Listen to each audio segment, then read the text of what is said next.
আসসালামু আলাইকুম রাহমাতুল্লাহি ওয়া বারাকাতুহু। সবাই কেমন আছেন? আশা করি সবাই ভালো আছেন। আজ আপনাদের জন্য নিয়ে এসেছি গল্পের অন্তিম পর্ব। আশা করি গল্পটি আপনাদের ভালো লাগবে। তাহলে চলুন শুরু করা যাক। সকালে আমার আগে রাহার ঘুম ভাঙে। শরীরের আড়মোড়া ভেঙে চোখ খুলে সামনের দৃশ্য দেখে রাহার হোঁশ উড়ে যায়। সে ভাবনায় পড়ে গেল, কি থেকে কি হয়ে গেল।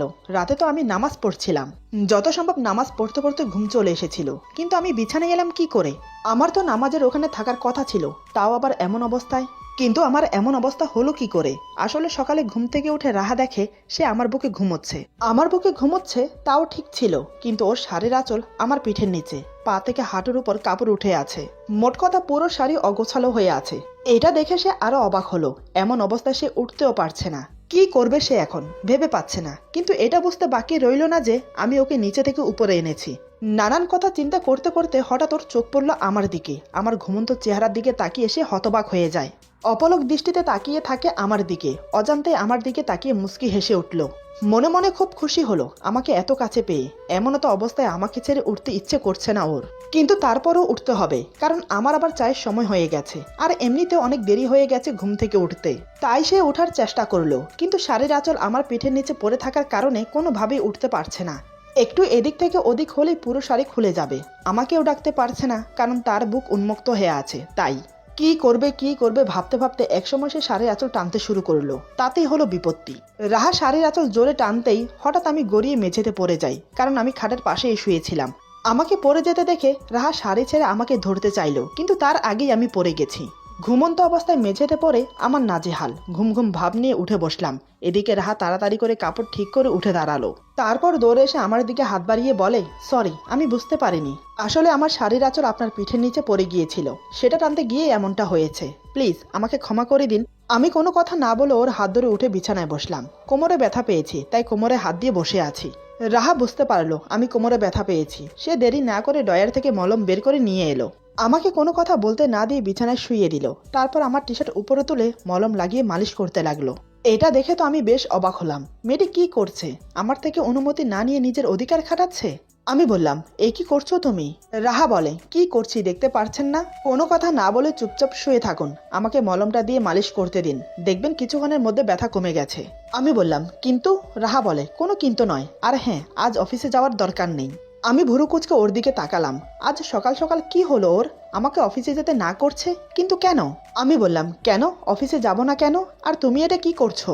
রাহা বলে, অফিসে যাবেন না কারণ আমি বলছি তাই, আর আমি আপনার কোমরে মালিশ করছি, নিশ্চয়ই দেখতে পারছেন। আমি বললাম, তা তো দেখতে পারছি, কিন্তু আমি তো বলিনি তোমাকে আমার কোমরে মালিশ করতে। রাহা বলে, বলতে হবে কেন? আপনার প্রতি আমারও তো একটা দায়িত্ব আছে নাকি? যেমন আমার প্রতি আপনার দায়িত্ব আছে। আমি বললাম, হয়েছে, আর করতে হবে না। রাহা বলে, আরে মাত্রই তো শুরু করলাম, হলো কই? আমি বললাম তো হয়েছে, আর করতে হবে না, আমাকে উঠতে দাও।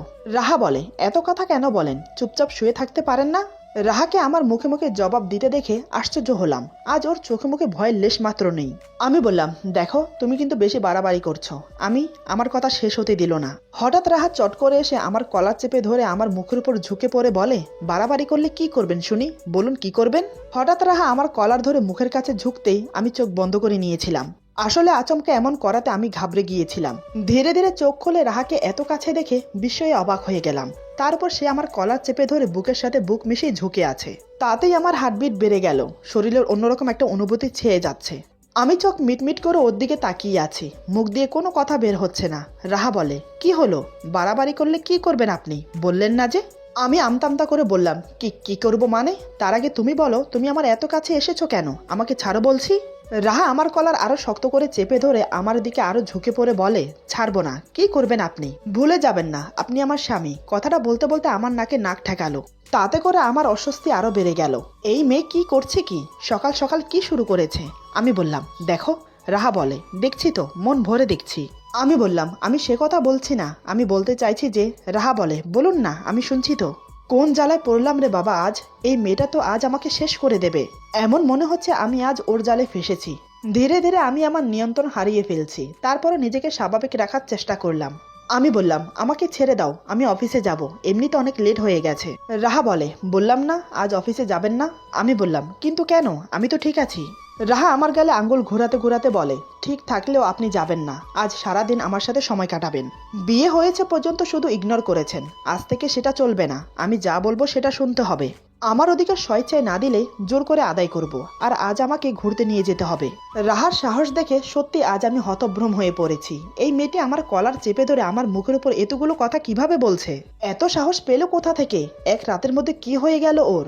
নাকি কাল রাতে আমি ওকে বুকে নিয়ে আদর করেছি যে সেটা ও বুঝে গেছে? সকাল পর্যন্ত কি তাহলে আমি ওকে বুকে নিয়ে ঘুমিয়েছি? কিন্তু এখন কি করব? মেয়েটি দেখছি আজ আমাকে নিজের আয়ত্তে এনেই ছাড়বে। অনেকক্ষণ ভেবেচিন্তে আমি বললাম, ঠিক আছে, আজ আমি অফিসে যাব না, আর বিকেলে তোমাকে ঘুরতে নিয়ে যাব। এবার হয়েছে? আমার মুখে এই কথা শুনে খুশিতে আত্মহারা হয়ে যায়। রাহা মুখে চওড়া হাসি ফুটিয়ে বলে, কি সত্যি আপনি আমাকে ঘুরতে নিয়ে যাবেন? আমি বললাম, নিয়ে যাব।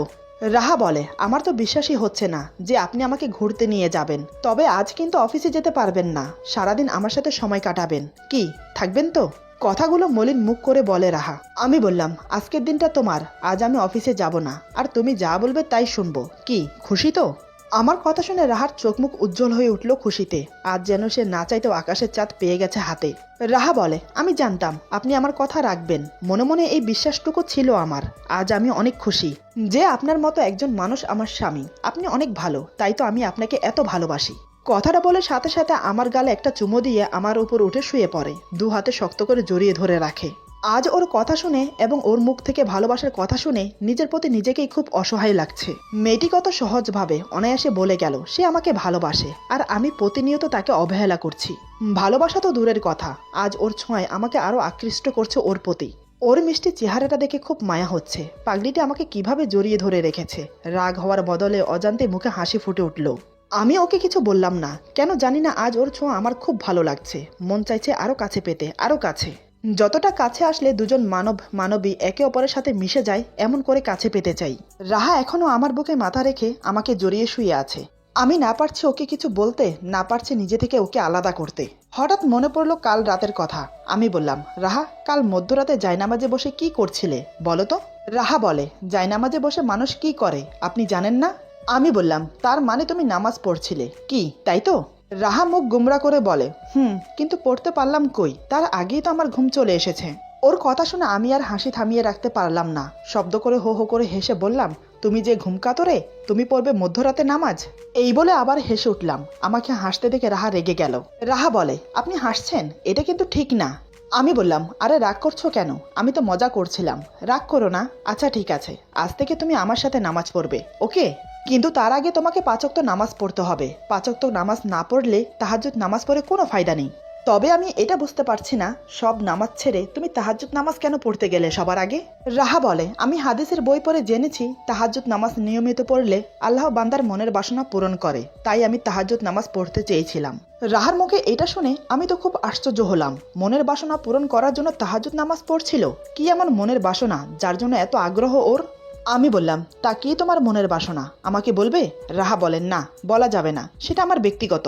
আমি বললাম, কি এমন ব্যক্তিগত বাসনা যে আমাকে বলা যাবে না? রাহা বলে, বললাম তো আপনাকে বলা যাবে না, বললে আপনি আমাকে নিয়ে হাসবেন। আমি বললাম, আমি একটুও হাসবো না, তুমি নির্ভয়ে বলতে পারো। এবার রাহা আমতা আমতা করে বলে, ইয়ে মানে আসলে?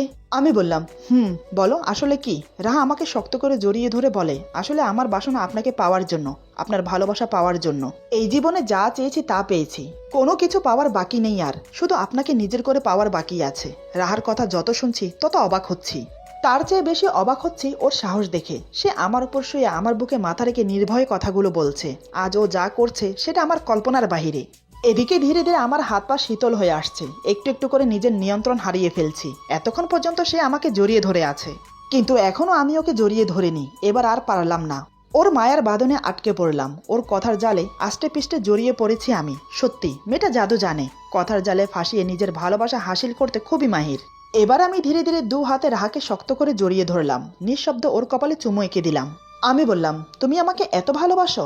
রাহা বলে, আমি বললাম, আমার কিউট বউটা যে এত ভালোবাসে আমাকে, আমি তো বুঝতেই পারিনি। আচ্ছা ঠিক আছে, আজ থেকে তুমি যা বলবে তাই হবে। আজকের পর থেকে তোমার সম্পূর্ণ অধিকার আছে আমার উপর। আমার সব ভালোবাসা আজ থেকে তোমার জন্য। কি এবার খুশি তো? আমার কথায় রাহা যেমন লজ্জা পেল, তেমনি খুশিও হয়েছে অনেক। এত সহজে আমার ভালোবাসা পেয়ে যাবে সেটা সে কখনো কল্পনাই করেনি। আমি বললাম, কি হলো, কিছু বলছো না যে? রাহা লজ্জায় আমার চোখে চোখ মেলাতে পারছে না। সে কোনো মতে নিজেকে স্বাভাবিক করে বলে, আমি যাই, আপনার জন্য চা নিয়ে আসি। এই বলে এক প্রকার পালিয়ে যেতে চাইল, কিন্তু আমি ওর এক হাত ধরে টেনে বুকের সাথে আবার মিশিয়ে নিয়ে বললাম, আমার বুকে জ্বালা ধরিয়ে পালিয়ে যাওয়া হচ্ছে? রাহা আমার মুখে এই কথা শুনে আমতা করে বলে, মানে? আমি বললাম, মানে খুব সোজা, যে ভালোবাসার আগুন ধরিয়েছ বুকে সেটা নেভাবে কে শুনি? রাহা বলে, আপনার কি মাথা খারাপ হয়েছে? কি আবল তাবল বলছেন? সকাল কয়টা বাজে দেখেছেন? ছাড়ুন আমাকে। এবার আমি রাহাকে নিচে ফেলে ওর উপর উঠে পড়লাম। রাহা বলে, কি জ্বালায় পড়লাম রে বাবা, এ কি করছেন আপনি? সকাল সকাল এটা কিন্তু ঠিক হচ্ছে না। আমি বললাম, ও তাই বুঝি? আমি কিছু করলে সেটা ঠিক হচ্ছে না? এতক্ষণ ধরে তুমি যা করেছো সেটা ঠিক, কি তাই তো? রাহা বলে, আমি আবার কি করলাম? আমি বললাম, কি করলাম নয়, কি কি করনি সেটা বলো। আমার উপর শুয়ে আমার বুকে মাথা রেখে আমাকে জড়িয়ে ধরে যে আগুন আমার শরীরে লাগিয়েছো সেটা না নিভা পর্যন্ত তো আমি তোমাকে যেতে দেব না। আমার কথা শুনে রাহা ঘাবড়ে গেল। রাহা আমতা করে বলে, মানে কি কি করবেন আপনি? আমি মুচকি এসে বললাম, কি করব বলবো কেন? তার চেয়ে বরং আমি করে দেখাই তোমাকে। এই বলে আমি ওর ঠোঁটে ঠোঁট ডুবিয়ে দিলাম। আমার ঠোঁটের পরশে রাহা নিস্তব্ধ হয়ে গেল, সুখের আবেশে চোখ বন্ধ করে নিল। আমি ওকে জড়িয়ে ধরে নিজের সাথে মিশিয়ে নিলাম, একে অপরকে খুব শক্ত করে জড়িয়ে ধরলাম। ধীরে ধীরে ওর বুক থেকে শাড়ির আঁচল সরিয়ে দিলাম, মুখ গুজে দিলাম ওর বুকের মাঝখানে। তাতেই শিহরিত হয়ে আমার মাথা শক্ত করে চেপে ধরে ওর বুকের সাথে। আমার মাথা চুল খামচে ধরে চুমু খেতে থাকে অবিরত। ওর শরীরের কাপড় এক এক করে খুলে ফেললাম। ধীরে ধীরে লিপ্ত হলাম সঙ্গমে। রাহা অনেক বাধা দেওয়ার চেষ্টা করলো, কিন্তু আমি ওর কোনো কথা শুনলাম না। আসলে দিনের বেলায় এসব করতে লজ্জা করছিল। রাহা একটিবারের জন্য চোখ খুলে দেখেনি, সেই যে চোখ বন্ধ করেছিল এখনো পর্যন্ত চোখ বন্ধ করে আছে।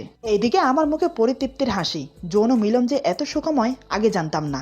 একসময় ক্লান্ত হয়ে ওর উপর শুয়ে পড়লাম, ওর বুকে মুখ গুজে জোরে জোরে নিঃশ্বাস নিতে লাগলাম। রাহা আমার মাথা চুলে হাত বুলিয়ে বলে, সকাল সকাল এটা কি হলো? এটা কিন্তু একদম ঠিক হয়নি। আমি ওর বুক থেকে মাথা তুলে ওর নাক টিপে ধরে বললাম, কেন এমন ভাবে বলছো যেন তুমি মজাই পাওনি? আমার কথা শুনে রাহার মুখ লজ্জায় লাল হয়ে যায়। রাহা বলে, ছি, আপনার মুখে কিচ্ছু আটকায় না। আমি বললাম, আরে এখানে লজ্জা পাওয়ার কি আছে? স্বামী স্ত্রীর মাঝে শারীরিক সম্পর্ক এটা তো কমন ব্যাপার। তবে যাই বলো, আমার কাছে কিন্তু দারুণ লেগেছে, পরিতৃপ্তির শান্তি পেলাম। রাহা বলে, আপনি চুপ করবেন? কি সব বলে যাচ্ছেন? এবার আমি ওর ঠোঁটে চুমু দিয়ে বললাম, এই আরেকবার হয়ে যাবে নাকি? রাহা বলে, না না, আমি আর পারবো না। এই 1 ঘন্টা ধরে যা করেছেন তাতে আমার পুরো শরীর ব্যথা করছে। আরেকটা কথা, এতক্ষণ করার পরেও কি আপনি ক্লান্ত হননি? আপনার শরীরে কোনো ক্লান্তি আসেনি? আমি বললাম, আরে ধুর, এটুকুতে কেউ ক্লান্ত হয় নাকি? আমার তো আরো মন চাইছে, এই হয়ে যাক না একবার। রাহা বলে, না, অনেক বেলা হয়ে গেছে, আমাকে ছাড়ুন, উঠতে হবে আমাকে। আমি বললাম, ধুর, এটুকুতে তুমি ক্লান্ত হয়ে গেলে? কোথায় ভাবলাম আজ সারাদিন। রাহা আমার নাক টিপে দিয়ে বলে, সারাদিন কি? হ্যাঁ, বাড়িতে মা বাবা আছে, সেই দিকে আপনার কোনো খেয়াল আছে? তারা কি ভাববে বলুন তো? আর এমনিতেও আপনারা ছেলে, আপনাদের কোনো ক্লান্তি আসবে না। সব সমস্যা তো শুধু মেয়েদের। আর এই প্রথম শারীরিক সম্পর্ক করেছি, প্রথম একটু তো সমস্যা হবেই, সেটা নিশ্চয় বুঝতে পারছেন। আমি বললাম, ঠিক আছে ঠিক আছে, আমাকে এত জ্ঞান দিতে হবে না, তবে রাতে কিন্তু ছাড়বো না, সারা রাত কিন্তু চাই। রাহা এবার আমার কপালে একটা চুমু দিয়ে বলে, শুধু রাত কেন, যেদিন আপনি আমাকে বিয়ে করেছেন সেদিন থেকেই তো আমি আপনার হয়ে গেছি। যখন মন চাইবে তখন আপনার ভালোবাসা আমার উপর উজাড় করতে পারেন। আমি ওর ঠোঁটে চুমু দিয়ে বললাম, তোমাকে আমি সারা জীবন ভালোবাসবো, কখনো কষ্ট দেব না। এতদিন তোমাকে অবহেলা করার জন্য সরি, প্লিজ আমাকে ক্ষমা করে দাও। রাহা আমার মুখ চেপে ধরে বলে, ছি, অমন করে বলতে নেই, আপনি আমার স্বামী, আমার কাছে ক্ষমা চেয়ে আমাকে ছোট করবেন না। আমি বললাম, তাহলে তুমি আমাকে তুমি করে বলো। রাহা বলে, ঠিক আছে, এখন আমাকে ছাড়ো, তাড়াতাড়ি ফ্রেশ হয়ে নিচে যেতে হবে, এমনিতে অনেক দেরি হয়ে গেছে। মা বাবা দাদু নিশ্চয়ই উঠে গেছে, সবাইকে চা দিতে হবে, সাথে তোমাকেও। আমি ওর কোমর জড়িয়ে ধরে বললাম, কিন্তু আমার যে তোমাকে ছাড়তে ইচ্ছে করছে না, ইচ্ছে করছে তোমার বুকে এভাবে মাথা রেখে শুয়ে থাকি। রাহা আমার মাথায় হাত বুলিয়ে বলে, সারা রাত না হয় আমার বুকে এভাবে থেকো, এখন ছাড়ো লক্ষ্মীটি। আমি বললাম, রাহা বলে, একটা কথা বলি? আমি বললাম, বলো। রাহা বলে, আমি বিশ্বাস করতে পারছি না, কিছু না করে এত সহজে তোমাকে পেয়ে গেছি, এমন মনে হচ্ছে আমি স্বপ্নের মাঝে আছি। আমি বললাম, কিছু না করে মানে? সকালে ঘুম থেকে ওঠার পর থেকে কি কি করেছো সব ভুলে গেছো? রাহা বলে, কই, তেমন কিছুই তো করলাম না, সামান্য একটু তোমার উপর উঠে তোমার বুকে মাথা রেখে শুয়ে 2-4টা ভালোবাসার কথা বলেছি। কই, জটিল কিছু তো করিনি। আমি বললাম, এটা তো জটিলের থেকেও বড় কিছু। একটা ছেলের স্পর্শে কোনো মেয়ে আসলে সেই ছেলে নিজেকে কোনোভাবেই কন্ট্রোল করে রাখতে পারে না, আর সেই জায়গায় তো তুমি আমার স্ত্রী। প্রতিনিয়ত তুমি আমার এত কাছে থাকো যে আমি নিজেকে ধরে রাখতে পারি না। কাল রাতে তো তুমি আমার বুকে ঘুমিয়েছো, তোমাকে আমি আদর করেছি, এভাবে মাঝে মাঝে তুমি আমার বুকে এসে ঘুমাও। রাহা বলে, তার মানে তুমি আমাকে রাতে মাঝে মাঝে আদর করতে? আমি বললাম, কি করব বলো, তুমি তো নিজে থেকেই আমার কাছে ধরা দাও, তখন আমি আর নিজেকে ধরে রাখতে পারি না। রাহা মুখ বেজার করে বলে, ঠিক আছে, আজকের পর থেকে আমি তোমার থেকে দূরে থাকবো। আমি বললাম, এটার হচ্ছে না লক্ষ্মীটি, যেখানেই থাকো সেখান থেকে তুলে নিয়ে আসবো তোমাকে, তারপর আমার বুকে জড়িয়ে ধরে আদর করব। এই বলে আমি আবার শুরু হয়ে গেলাম। রাহা শত বাধা দিয়েও আমাকে আটকাতে পারলো না। অবশেষে আমি আর রাহা আবার শারীরিক সম্পর্কে লিপ্ত হলাম। একসময় ক্লান্ত হয়ে ওকে ছেড়ে দিলাম। রাহা উঠে যেতে যেতে বলে, সত্যি তুমি অনেক খারাপ, এত না করা সত্ত্বেও শুনলে না। আমি মুচকি এসে ওকে বললাম, ভালোবাসি লক্ষ্মীটি। রাহা মুখ বেঁকিয়ে বলে, হয়েছে হয়েছে, আমাকে আর মিষ্টি কথায় ভোলাতে হবে না। এই বলে সে উঠে চলে গেল ফ্রেশ হতে। তারপর থেকে শুরু হয়ে গেল আমাদের ভালোবাসা। শ্যামলা কালো এসবের কোনো মানে রাখে না, আসল হচ্ছে মনুষ্যত্ব। আজকের গল্প এখানে সমাপ্ত। আশা করি গল্পটি আপনাদের ভালো লাগবে। যদি ভালো লাগে তাহলে লাইক, কমেন্ট এবং সাবস্ক্রাইব করে আমাদের পাশে থাকুন। অনেকে আছেন ভিডিও দেখেন, গল্প শুনেন, অথচ সাবস্ক্রাইব করেন না। প্লিজ প্লিজ চ্যানেলটা সাবস্ক্রাইব করে দেবেন আর আপনাদের বন্ধুদের সাথে বেশি বেশি করে শেয়ার করবেন। সবাই ভালো থাকবেন, সুস্থ থাকবেন। আল্লাহ হাফেজ।